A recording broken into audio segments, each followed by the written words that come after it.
Hello everyone, welcome back to my channel সোনার সংসার। আশা করি তোমরা সবাই খুব ভালো আছো। আমার একটা নতুন ব্লগে তোমাদের সবাইকে স্বাগত জানাই। তো যখন থেকেই ব্লগটা শুরু করছিলাম তখন বাজছিল সকাল 8টা মতো। তো আজকে দুপুরে প্ল্যান ছিল একটু পোলাও আর চিকেন কষা বানাবো।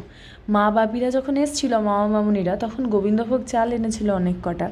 তো ওগুলো এতদিন পড়েই আছে, তো ভাবলাম আজকে একটু ভালো করে পোলাও বানানো যাক। তার সাথে মাংস আনাই ছিল, তো চিকেন করব। কিছু কিছু টুকটাক কাজও ছিল, যেরকম জিরেগুলো একটু ভেজে ওগুলোকে মিক্সিতে গ্রাইন্ড করে রাখার ছিল, প্লাস 2-3টে কৌটো যেটাতে জিনিসগুলো শেষ হয়ে গেছিলো, যেরকম জিরে গুঁড়ো, যেরকম সাবু রাখি যে কৌটোটাতে, সেই কৌটোটা শেষ হয়ে গেছিলো। তো আমি যে কোনো জিনিস রিফিল করার আগে কি করি, কৌটোটা ভালো করে ধুয়ে রোদে শুকিয়ে তার মধ্যে জিনিসটা রাখি। প্লাস আদা রসুনের পেস্ট বানানোর ছিল। আর ফার্স্টে তোমাদেরকে দেখালাম মাখানার প্যাকেটটা, মাখানাটাও ভালো করে ড্রাই রোস্ট করে ওটা রাখারও ছিল।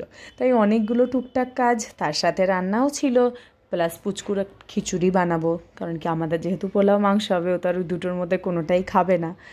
উঠেছিলাম অনেকটাই ভোর ভোর, কারণ কি এটা উইকডেজের মধ্যে ছিল, তার এইসব কাজ শেষ করে আবার অফিসেও বসতে হবে। যখন করছি তখন আরেকজন কিন্তু ঘুমাচ্ছে। রান্নাঘরে কি সুন্দর রোদ আসছে দেখো। তখন বাজছিল 9টা 10-15 নাগাদ। তাই সকালবেলায় উঠেই না আজকে মেশিনটা চালিয়ে দিয়েছিলাম। দেখলে ছেলের জামা প্যান্টও কেচে মেলা হয়ে গেছে, প্লাস তোষকটাও শঙ্খ রোদে দিয়ে দিয়েছে। এইসব টুকটাক কাজ হয়ে গেছিলো। এই পোলাওটা যখন করছি এটা অনেকটা বেলায়, মাঝে গুন্ডা উঠেছে, ওকে খাওয়ানো ছিল। এই সময়টা যখন কাজু কিশমিশটা আমি বসিয়েছিলাম না তেলে, ওকে একবার দেখতে গেছিলাম। ওই জন্য দেখছো কিশমিশগুলো, কাজগুলো একটু হালকা লেগে লেগে গেছে, একটু কালারটা ব্রাউনিশ হয়ে গেছে, চেঞ্জ হয়েছে। কি আর করা যাবে। এই দেখো এবার আমাদের লাঞ্চ রেডি। আজকে খেয়ে শঙ্কর ভীষণ খুশি, খেয়ে বলেছে থ্যাংক ইউ এটা বানানোর জন্য, আজ খুব ভালো খেলাম। বাস সারাদিনের ক্লান্তি তো এটা শুনেই দূর হয়ে গেল। এই চা পাতার কৌটোটাও না ধুয়েছিলাম, এই দেখো চা পাতাটা আবার রিফিল করে রাখলাম। আজকে সন্ধ্যাবেলায় একটু কফি বানানোর ইচ্ছে ছিল। শঙ্কর জেনারেলি সকালে একবারই চা খায়, আর সারাদিনে চাটা খায় না। তো একটু কফি বানালাম, কফি হলে খায়। আর রাত্রে সারপ্রাইজ দেখো।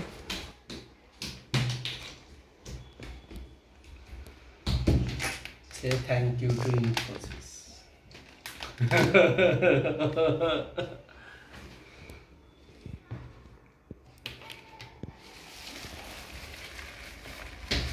Mixed fried rice, Not fried rice. ও সরি, নুডলস। দুপুরে পোলাও কষা মাংস বানিয়েছিলাম। আমার আর রাত্রেবেলার কোনো চিন্তা, আজকে হেডেক কিছুই ছিল না যে রাত্রেবেলাতেও হয়ে যাবে। আর হঠাৎ শঙ্করের কোনো একটা মিটিংয়ে জানতে পেরেছে আজকের মধ্যে ওদের একটা কিছু কুপন দিয়েছে, এটা ওকে আজকে খেয়ে আজকে রিইম্বার্সমেন্টের জন্য ক্লেম করতে হবে। তো প্রথমে শুনেই আমি বললাম আজকেই আমার সব রান্না করা আছে। বললো কী করবো বলো, আমরা পোলাও আর চিকেন কষাটা কালকে দুপুরে খেয়ে নেবো, আজকে চলো খেয়ে নেওয়া যাক। তো যেরকম বলা সেরকমই কাজ। তো এই মিক্সড নুডলস আর ওই চিকেন ললিপপ অর্ডার করেছিলাম, তো ভালো খেলাম। আর চিকেন ললিপপ অনেকগুলো পিস ছিল, তো আমাদের তো রাত্রেবেলা আমরা দুজনে 1-2টো করে খেলাম, আর বাকিগুলো রেখে দিলাম। কালকে দুপুরে ভালো করে আমাদের পোলাওয়ের সাথে জমে যাবে একদম। তোমাদের সাথে এটা শেয়ার করব ভাবলাম। আমার এই নায়িকা থেকে এই কটা নেল পলিশ আর একটা শীট মাস্ক অর্ডার করেছিলাম, এটা দুপুরেই চলে এসেছিলো। তো আমার খুলে দেখা হয়নি, টাইম পাইনি আসলে। তারপরে এই খাওয়া দাওয়া হয়ে যাওয়ার পর সব পরিষ্কার টরিষ্কার করে ওই ঘরে ছেলে ওর বাবার সাথে খেলছে। আমি ভাবলাম একবার দেখেই নিই আর তোমাদের সাথেও শেয়ার করি। আজকে তাহলে এই ব্লগটা এখানেই শেষ করি। তোমরা সবাই জানিও তোমাদের কেমন লাগলো। লাইক, কমেন্ট, শেয়ার, সাবস্ক্রাইব করতে ভুলো না। আসবে, আসি, টাটা।